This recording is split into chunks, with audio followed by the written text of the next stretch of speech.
Hello everyone. After the completion of the topic, the types of colloids, we are on the next topic, that is the preparation of colloids, and also we will do the purification of colloids. So first we will see the preparation of colloids, in which the different methods are here. The first is the disintegration method or the dispersion method, and the next is the condensation or aggregation method. Under disintegration method, we have two methods, that is electro disintegration method, and it is also known as the Briggs arc method.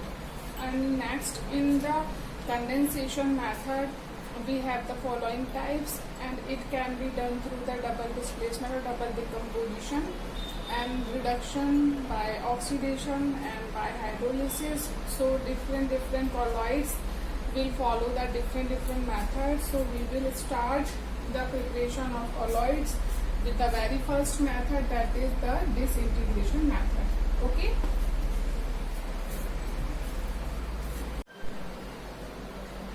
So in the topic of the preparation of colloid, we are on first method, that is disintegration method, which is also called the Briggs arc method.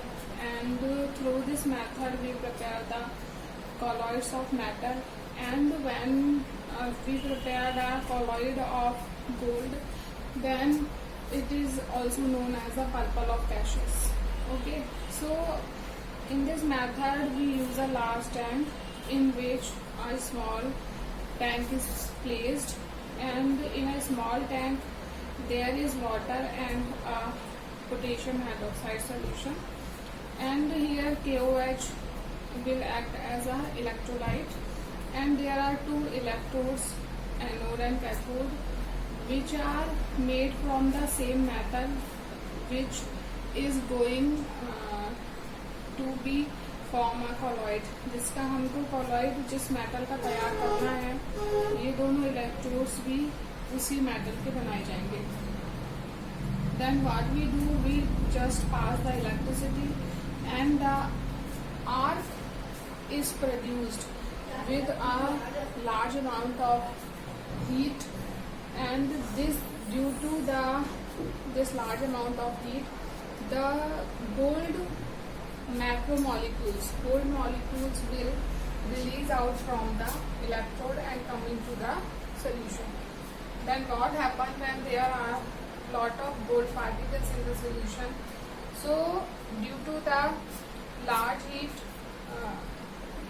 production because of the arc, then what will happen, the molecules can be tried to escape out from the solution into the atmosphere.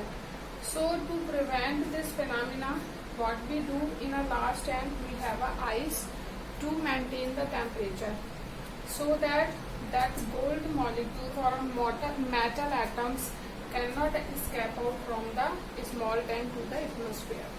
So it will maintain or cool down the temperature of the arc or spark, जो चिंगारी होती है उसके लिए. Now what is the role of KOH here?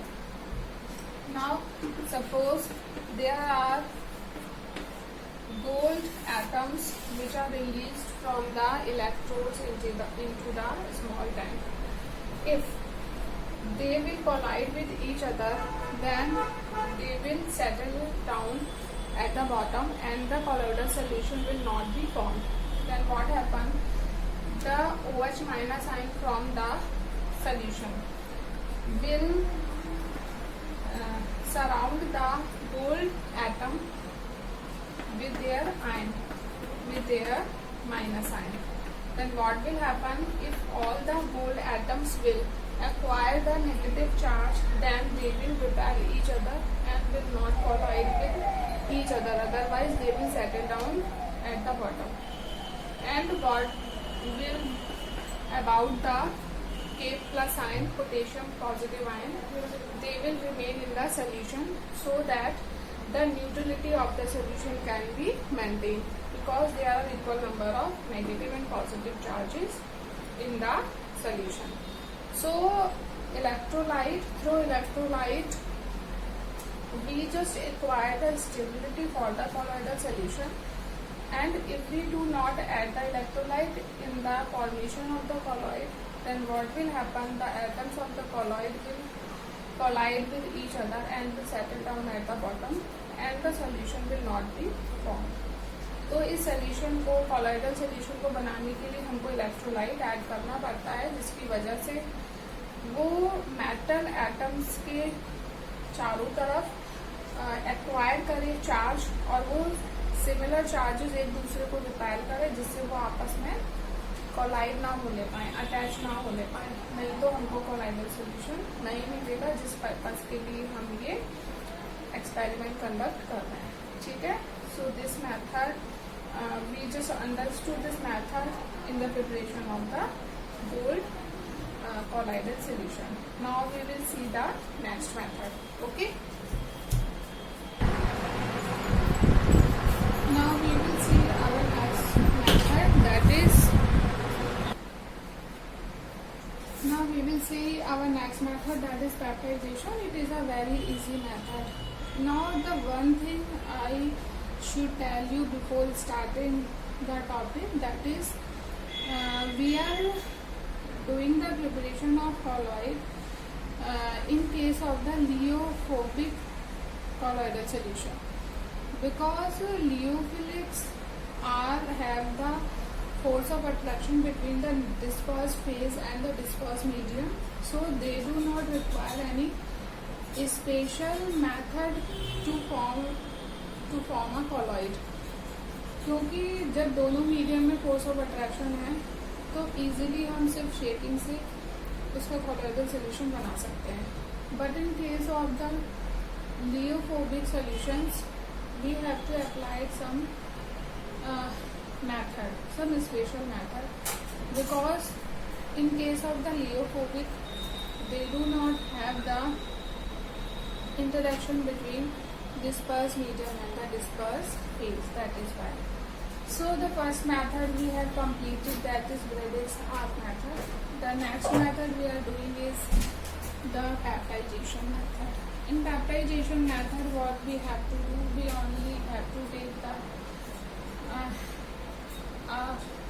metal salt which is suppose we want to make a colloid of the silver, then we want a precipitate of freshly prepared precipitate of silver, then electrolyte and water.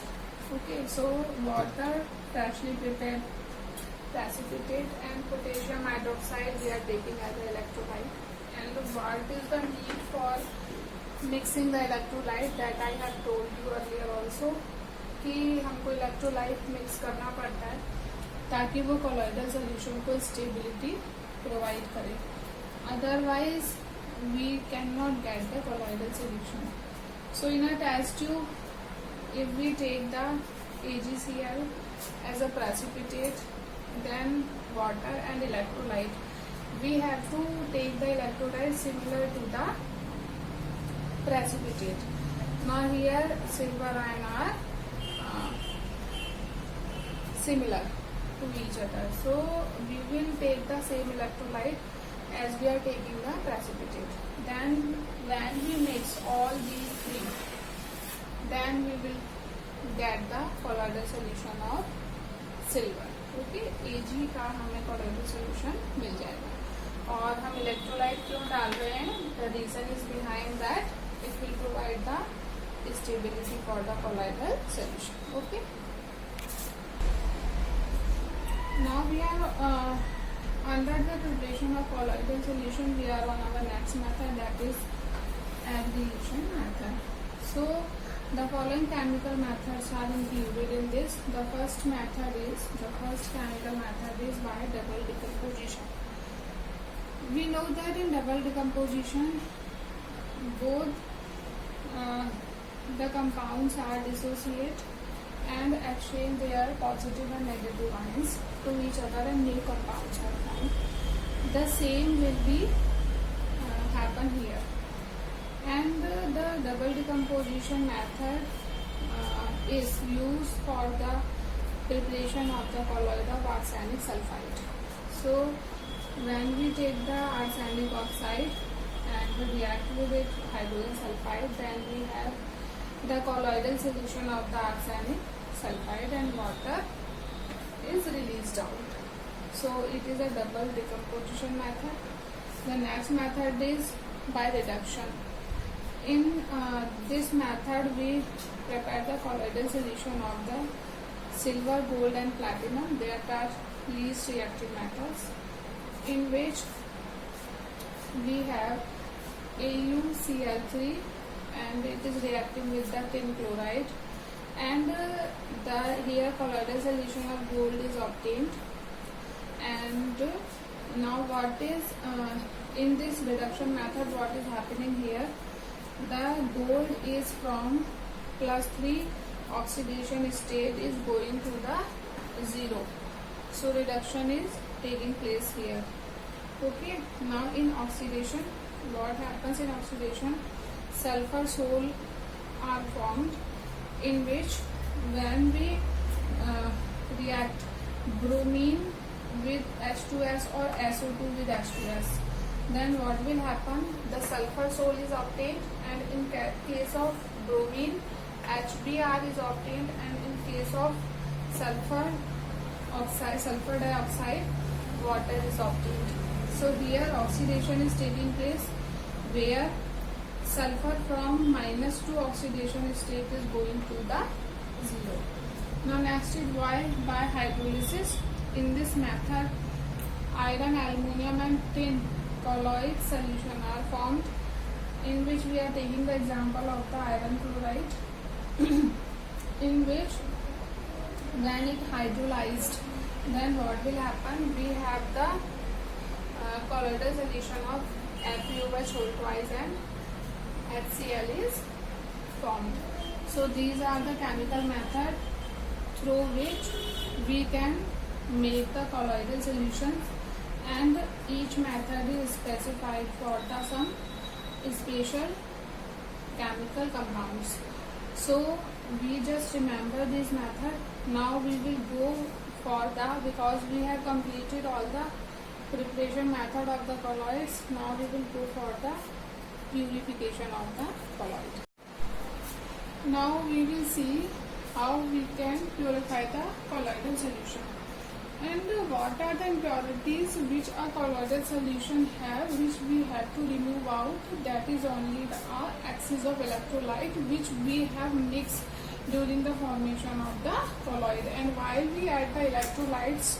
Because we have to provide the stability for the solution. That is why we add the electrolyte there. So now the purification of colloid is what, or purification of anything is what? It is the process of reducing the impurities to a minimum desired level. जितना हम impurities को किसी solution या mixture से अलग कर सकते हैं, वही हमारा purification method होता है या purification होता है.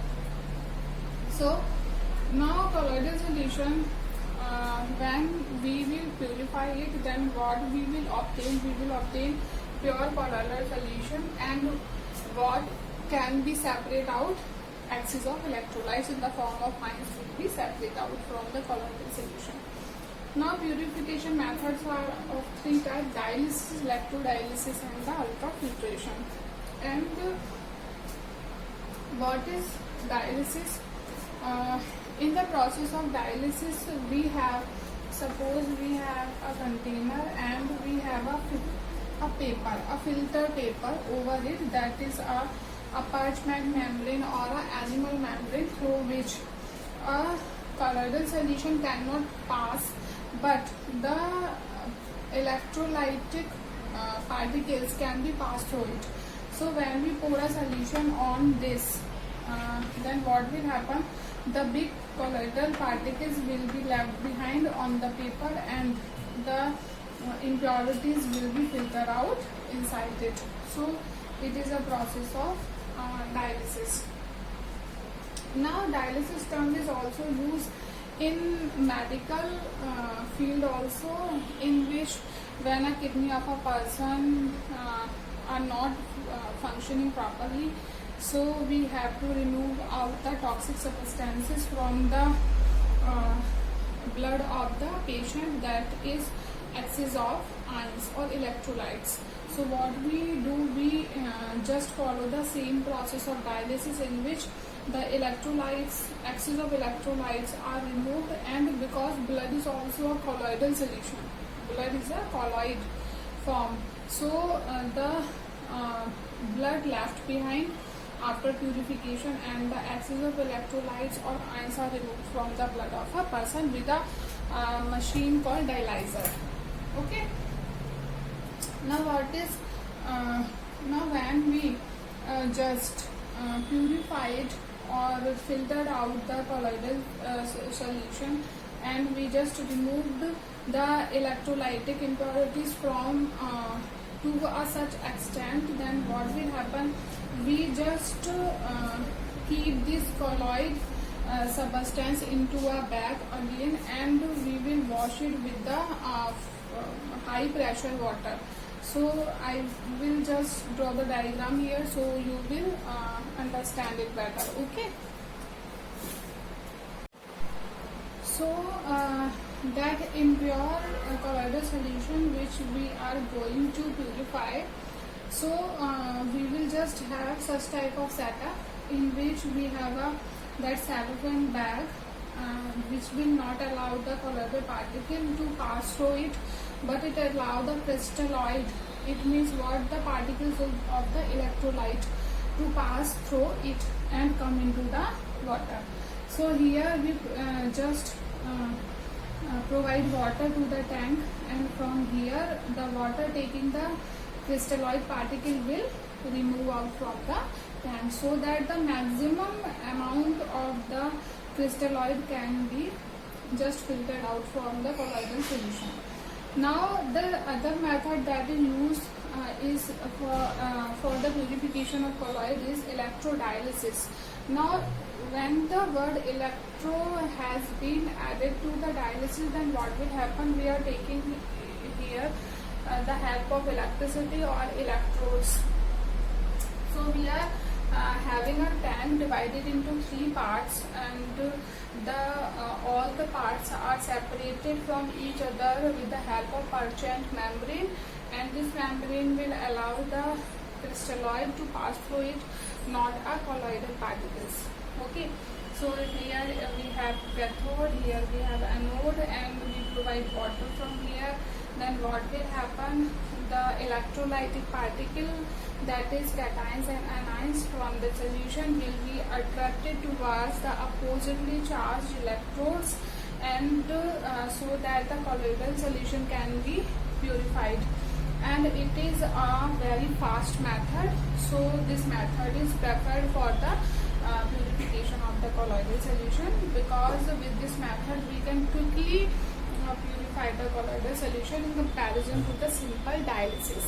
Now the next method is, that is ultrafiltration method. We will see that method also.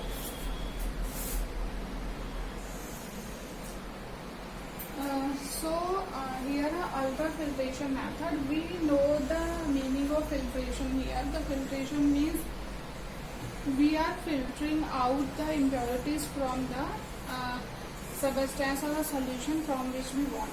Now when the word ultra is added here, then the word is used for the spatial filtration, that is what, from a normal filter paper the colloidal particles can also be passed, and to reduce the size of the normal filter paper, pores of the normal filter paper, we have just a layer of gelatin on it, so that the size of the pores can be reduced, so that the colloidal particles cannot pass through that filter paper, but the impurities or a true solution can pass through it. So in ultrafiltration, it is nothing, it is only a special type of filter paper which we use in ultrafiltration method, whose pores are very much minute or small in comparison to the normal filter paper, because when we try to filter the colloidal solution through the normal filter paper, the colloidal particles also pass because it lies between the range of the 1 nanometer to 10 to the power 3 nanometer. And when we use ultra filter paper with a layer of gelatin over it, then the pores of the normal filter paper are very much reduced and the colloidal particles cannot pass through it. Only a true solution can pass through it and we get the purified colloidal solution. Okay, now we will go for the properties of the colloidal solution, a physical property of the colloidal solution, right?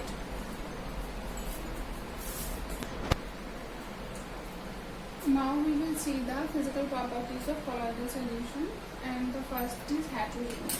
Colloidal solutions are the heterogeneous in nature. It means what? The solutions are not uniformly distributed throughout the pipe, and they have the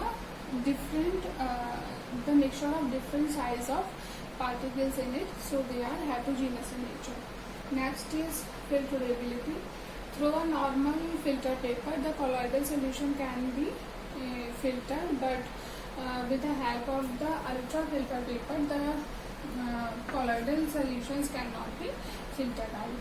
Now next is visibility, and the size of the colloidal particles is very very small, that is 1000 angstrom. And for the visibility of any particle, it should just have the half of the wavelength of the visible light. जितनी visible light की wavelength होती है, that is 3600 angstrom. So किसी भी particle को visible होने के लिए कम से कम visible light की wavelength की just half wavelength होनी ही चाहिए, ये condition है. But the particles of the colloid have the less than 18. They have less than 1800 angstrom wavelength, so they are not visible with the naked eyes or a normal microscope. So visibility is also clear now. That is color. Now what will be the color of the colloidal solution? It will depend on the light scattered through the particle of the colloidal solution, of which wavelength light is the colloidal particles are scattering out. So we can see the color of the colloidal solution according to that. The next is the Brownian motion. The colloidal particles show the Brownian motion. And what is this motion? The zigzag motion of the particle of the colloids is called the Brownian motion. Now the Brownian motion depends upon the size of the particle. How much the size of the particle, size of the solution will be small, the Brownian motion will be fast. Brownian motion fast होगा जब colloidal solution के particle का size छोटा होगा या किसी भी solution के particles का size छोटा होगा. जैसे जैसे size बड़ा होगा, Brownian motion decrease होगा. It is also depend on the nature of the solution. I can say the viscosity of the solution. Solution जितना ज़्यादा viscous होगा, Brownian motion उतना ही slow होगा, और viscosity जितनी कम होगी solution की, Brownian motion उतना ही ज़्यादा होगा. Brownian motion हमको help करता है to calculate the Avogadro number, को calculate करने में हमें help करता है, and also it provide the stability of the colloidal solution. And how the Brownian motion is happening. कोई भी सोल्यूशन वहाँ अगर कॉलोइडल पार्टिकल्स प्रेजेंट हैं, वहाँ स्मॉल वाटर मॉलिक्यूल्स भी प्रेजेंट हैं. जब भी ये मॉलिक्यूल्स आपस में टकराते हैं, they exchange their kinetic energy and move in the zigzag motion. अब अगर ब्राउनियन मोशन नहीं होगा, if this motion is not be there, then this particles will not be in the motionary state and they will be settled down at the bottom. So the Brownian motion also provide a stability to the colloidal solution as they continuously moving inside, so that they will not settle down at the bottom and stability of the colloidal solution be maintained. Okay. Now we will see the optical property of the colloidal solution, that is Tyndall effect. Now we will see the Tyndall effect. It is Tyndall effect. Okay. So in this effect, when first we understand that what is this effect. When we pass a light through the colloidal particles, then the path of light is eliminated. Eliminated means हम उसको देख सकते हैं कि वो solution में किस तरह से pass हो रहा है. So that is called the Tyndall effect, and that passage which is formed is called the Tyndall cone. So here we have two beakers or containers. In first we have the NaCl solution, that is a true solution, and next one we have a gold sol, which is a colloidal solution. A source of light is here, a lens is also placed here. When we pass the light through it, then here we cannot see any passage of light because of the true solution, and the particles of true solution is very very small, less than 1 nanometer. But here when we pass the same source of light from the colloidal solution which is placed next to the true solution, then the passage of light is visible now. Then how is light is passing through it, and cone shaped structure is formed here. Now we have a spot of light on the screen also. So this is called the Tyndall effect. Okay. So Tyndall effect is only showed by the particles of the colloids, or the size of particle of the colloid will be big. जितना वो बड़ा होगा size, उतना अच्छा वो Tyndall effect को show करेगा, और जितना छोटा होगा वो Tyndall effect को शो नहीं करेगा. क्योंकि हम पहले भी पढ़ चुके हैं कि किसी भी पार्टिकल का विजिबल होने के लिए एटलीस्ट उसकी वेवलेंथ विजिबल लाइट की वेवलेंथ से हाफ तो होनी ही चाहिए. इसलिए so it is a Tyndall effect which is a optical property of the colloidal solution. Thank you so much for this video. Now we will do the next topic.